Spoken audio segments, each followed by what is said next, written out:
Sommes-nous des poussières d'étoiles, des fils et des filles d'étoiles mortes quelque part dans l'univers? Quel est le destin des étoiles? Comment évoluent-elles en nébuleuses planétaires, naines blanches, étoiles à neutrons, supernovas et trous noirs? Comme nous l'avons vu lors d'une précédente vidéo, seuls l'hydrogène et l'hélium, quelques traces de lithium, bore et beryllium ont été produits pendant les premiers instants de la naissance de l'univers, lors des 15 premières minutes suivant le Big Bang. Comment donc et où sont fabriqués les 90 autres éléments chimiques naturels qui nous sont si familiers aujourd'hui et qui constituent tout être vivant et toute chose qui nous entoure?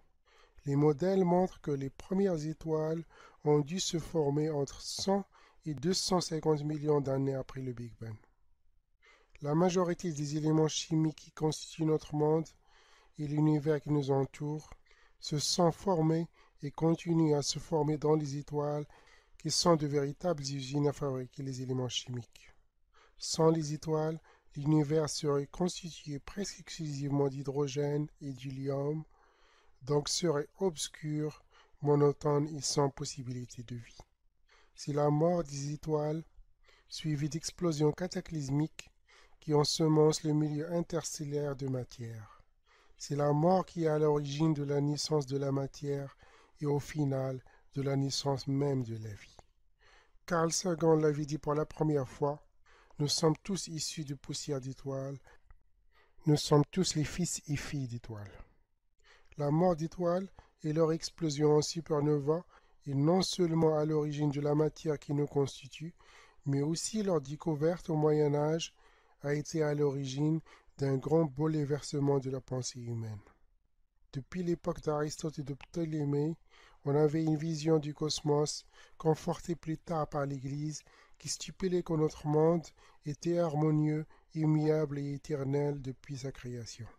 Le Soleil, toutes les autres étoiles et planètes tournaient autour de la Terre, qui serait le centre de l'univers. C'est ce qu'on appelle le modèle géocentrique. Ce n'est que beaucoup plus tard, à la fin du XVIe siècle, avec l'observation d'une supernova, que ce modèle sera remis en question. Les supernovas ont été observées à l'œil nu depuis l'Antiquité par des astronomes de diverses origines, mais jusqu'à une époque très récente, on considérait ces phénomènes célestes comme une naissance d'une étoile et non la mort d'une étoile. Ces supernovas engendrent la formation d'un nuage interstellaire aux nébuleuses qui se propagent à une très grande vitesse. Les restes de ces supernovas qui ont explosé dans le passé peuvent donc être confirmés aujourd'hui par l'observation des nébuleuses, nuages de gaz et de poussière, ou ce qu'on appelle les rémanents de supernovas qu'ils ont engendrés, qui restent visibles pendant des siècles et même des millénaires. La plus ancienne observation confirmée a été faite par des astronomes chinois en l'an 185. Bien sûr, ils ne connaissaient pas la vraie nature de cet objet céleste. Ils l'appelèrent l'étoile invitée et elle est apparue dans la constellation du Centaure. En l'an 1006, une autre étoile invitée a été observée par les astronomes chinois et un astronome arabe, Ali ibn Redouane, est mentionné par Avicenne. Cette supernova est considérée comme la plus lumineuse jamais enregistrée. Elle était visible en plein jour. En l'an 1054, une nouvelle étoile invitée, décrite par les astronomes chinois, a été observée dans la constellation du Taureau. Ces restes correspondent à la nébuleuse du Crabe, observable encore aujourd'hui.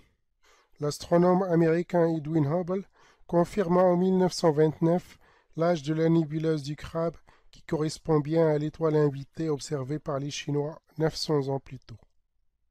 En 1572, Tycho Brahe observa avec un sextant ce qu'il appela une étoile nouvelle, Stella Nova, qui resta brillante plus de 16 mois, même en plein jour, dans la constellation de Cassiopée. Cette observation sera à l'origine du changement de notre conception de l'univers. Tycho Brahe remettra en question la vision d'Aristote et de l'Église qui mettait la Terre au centre d'un univers immuable, éternel, qui n'acceptait aucun changement. Puisqu'il y avait des étoiles qui naissaient dans le ciel, celui-ci ne pouvait donc pas être immuable, ni harmonieux, ni parfait. À la place, Tycho Brahe proposa un nouveau modèle géo-héliocentrique de notre monde. Le Soleil et la Lune tournent autour de la Terre, qui est le centre de l'univers, mais les autres planètes tournent autour du Soleil. Ce n'est que plus tard que le moine et philosophe Giordano Bruno élabora le modèle héliocentrique. Toutes les planètes tournent autour du Soleil, l'univers est infini, sans aucun centre précis, avec d'innombrables étoiles comme la nôtre. Giordano Bruno finira brûlé vif sur la place publique à cause de ses pensées libres contraires aux dogmes religieux. En 1604, Kepler observa une étoile nouvelle dans la constellation d'Ophiuchus. Dans la même lignée que Giordano Bruno, Kepler défendra l'idée de la pluralité des mondes, tout en évitant d'attirer les foudres de l'Église. Il évoque l'idée d'un univers infini qui n'a pas de limite ni de centre, avec un nombre incalculable de mondes, similaires au nôtre, régis par les mêmes lois universelles que le nôtre.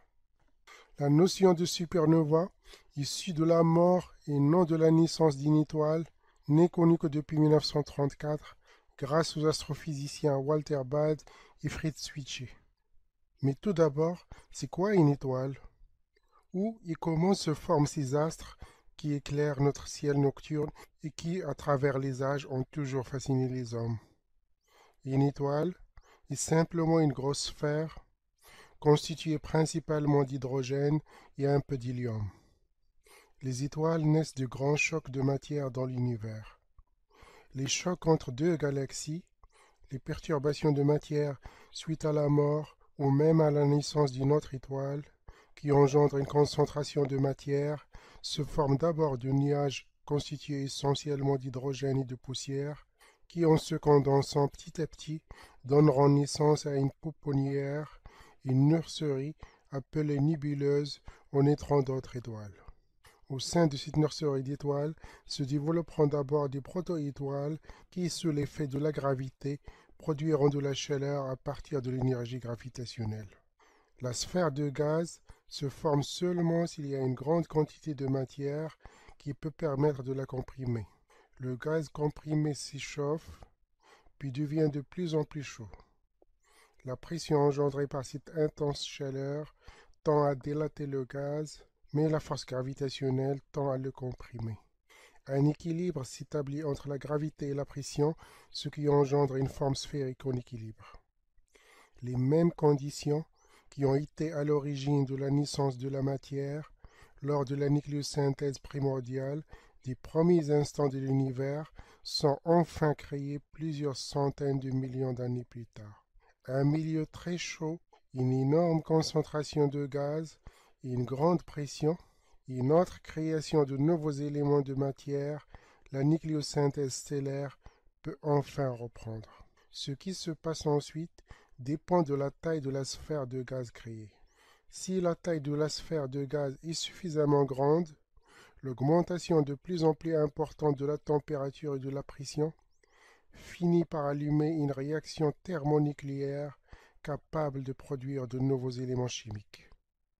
Quand la température atteint 15 millions de degrés, les réactions de fusion nucléaire qui forment de l'hélium à partir de l'hydrogène peuvent enfin débuter. La nucléosynthèse reprend dans cette nouvelle usine à produire des éléments de plus en plus lourds. Fusionner deux noyaux atomiques n'est pourtant pas aussi simple. Rappelons qu'un noyau d'atomes est constitué de neutrons neutres et de protons chargés positivement. Par conséquent, deux noyaux d'atomes ont plutôt tendance à se repousser.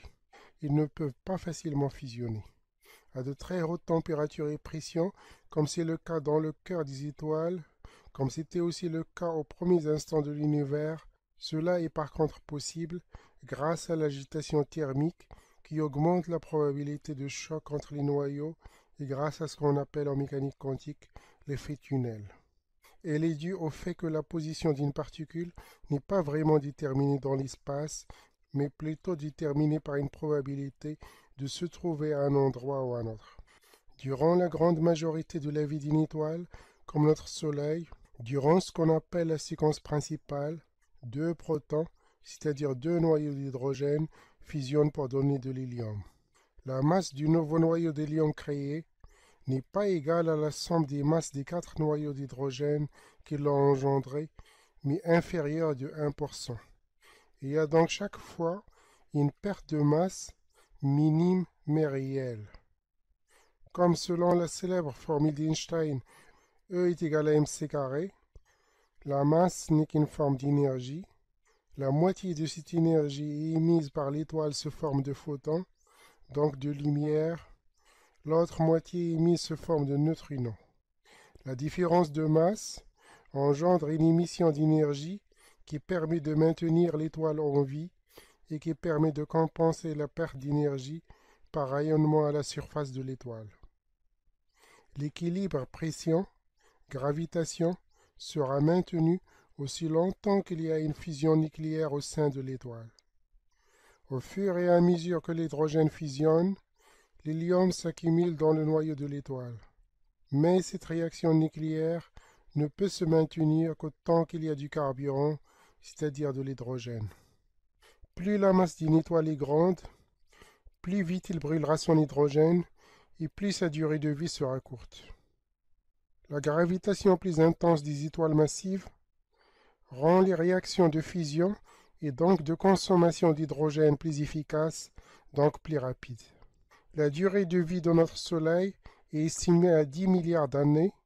Comme il est né il y a 4,7 milliards d'années, il mourra dans approximativement 5 milliards d'années. La durée de vie d'une étoile qui aurait 10 fois la masse de notre Soleil ne serait que de 10 millions d'années. À la fin de la séquence principale, l'étoile ne peut plus transformer l'hydrogène en hélium et ne peut par conséquent plus maintenir l'équilibre pression-gravitation. L'attraction gravitationnelle l'emporte et l'étoile commence à s'effondrer. Le cœur de l'étoile ne contient plus que de l'hélium. Quel est le destin des étoiles après avoir consommé tout leur combustible? Quand tout l'hydrogène du noyau a fusionné, l'hydrogène dit couche extérieure, lui continue à se transformer en hélium. L'étoile commence à se dilater. Les couches extérieures de l'étoile augmentent plusieurs fois de volume. Il devient ce qu'on appelle une géante rouge. À cause de l'effondrement, la température et la pression augmentent au cœur de l'étoile. Tandis que les couches externes se dilatent, le noyau de l'étoile, la géante rouge, lui se contracte. Lorsque la température du cœur de l'étoile atteint 100 millions de degrés, une nouvelle réaction nucléaire s'enclenche. L'hélium du noyau peut commencer à fusionner pour donner du carbone et un peu d'oxygène qui s'accumule dans le noyau. 3 atomes d'hélium fusionnent pour former un atome de carbone. 4 atomes d'hélium fusionnent pour donner un atome d'oxygène. La chimie de tous les êtres vivants connus jusqu'à ce jour est à base de carbone. Comme auparavant, cette réaction dégage de l'énergie et un nouveau palier d'équilibre, pression, attraction gravitationnelle est atteint. Cet équilibre durera cependant beaucoup moins longtemps que le précédent. Toutes les étoiles qui ont moins de 8 masses solaires, ce qui est le cas de 90% des étoiles, ne peuvent pas aller plus loin dans la nucléosynthèse. Ils ne peuvent pas synthétiser des éléments plus lourds que le carbone et l'oxygène. À ce stade, comme un oignon, l'étoile est constituée d'un noyau dense de carbone et d'oxygène, entouré d'une couche d'hélium et d'une couche externe d'hydrogène qui n'ont pas brûlé lors du processus de fusion. Ces deux gaz continueront à brûler. L'énergie dégagée lors de cette combustion fournit une pression de radiation intense, même plus intense que lors de la fusion dans le noyau, qui va faire gonfler démesurément les couches externes de l'étoile. Une géante rouge est simplement une étoile en train de mourir. Son enveloppe peu dense, constituée surtout d'hydrogène, prend de l'expansion. En raison de leur taille, ils brillent 1000 fois plus que notre Soleil. Dans le cas de notre Soleil, dans 4 à 5 milliards d'années, il gonflera jusqu'à ce que ses couches externes dépassent l'orbite de la Terre. Qu'arrive-t-il quand l'étoile a épuisé tout son carburant l'hélium? Une petite étoile comme la nôtre comme c'est le cas de toutes celles qui ont moins de 8 masses solaires, n'ont pas une gravité suffisante pour fusionner le carbone ou l'oxygène.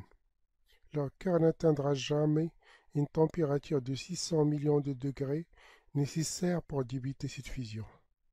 Comme il n'y a pas de force thermonucléaire qui puisse permettre de maintenir l'équilibre, la force gravitationnelle l'emporte.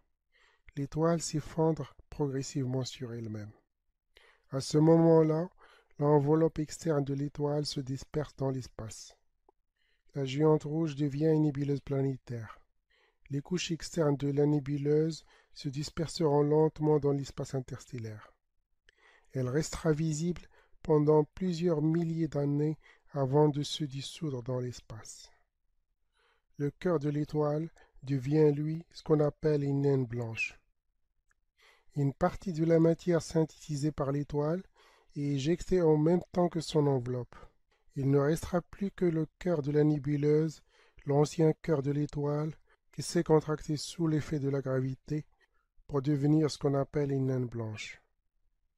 Très dense, il est formé essentiellement de carbone, d'oxygène et d'un peu d'hélium. Une cuillère à café de cette naine blanche pèserait plusieurs tonnes. C'est le destin de notre Soleil, comme c'est le destin de 90% des étoiles. Le destin de 10% des étoiles, de 8 à 30 fois la masse solaire, est différent. Contrairement aux étoiles moins massives, la nucléosynthèse dans le cœur de ces astres peut produire les autres éléments plus lourds que le carbone et l'oxygène jusqu'au fer.